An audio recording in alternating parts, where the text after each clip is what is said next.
Hi kakabsat, kumusta po kayo? Time check. Mag-aalaon na naman dito sa Dubai pero eto, hindi pa rin makatulog.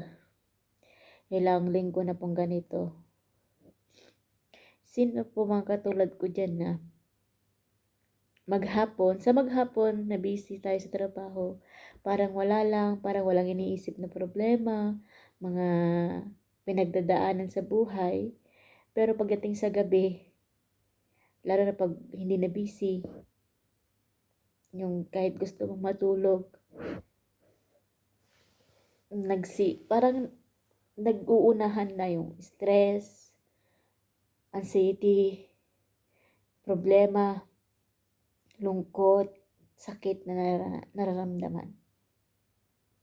Na kahit anong pilit mong libangin yung sarili mo, is hindi pala.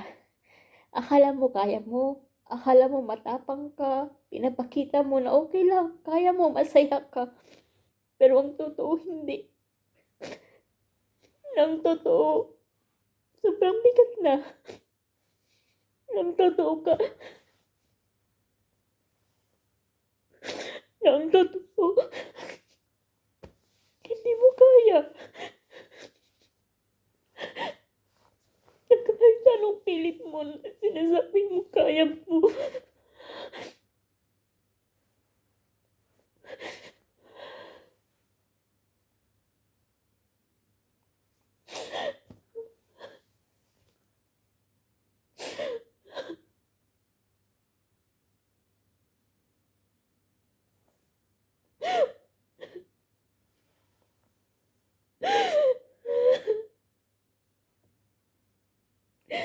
Halos hindi, ayaw mo na magkwento sa iba. Ayaw mo na magsabi sa mga kakilala mo kasi baka sabihin nagdadrama ka lang. Sabihin nila, arte mo lang. Na pinili mo yan eh. Pinili mo yung ganyang sitwasyon kaya magtiis ka. Pero, pero,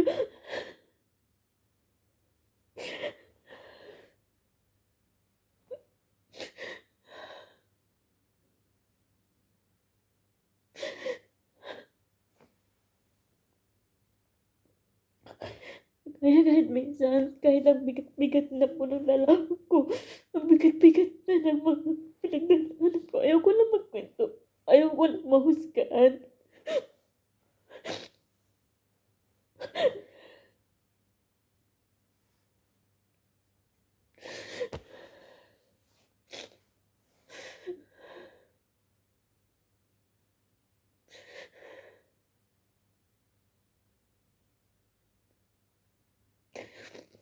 Pero siguro nga, ayun talaga, para ng Diyos, para tayo ay tumibay, para tayo ay,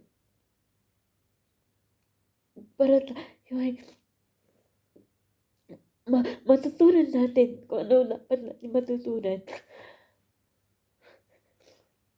Kailangan lang natin umiyak, magdasal,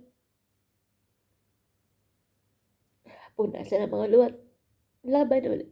Pero hanggang kailan? Hanggang kailan tayo lalaban? Hanggang kailan magpapanggap na okay lang, na ayos lang.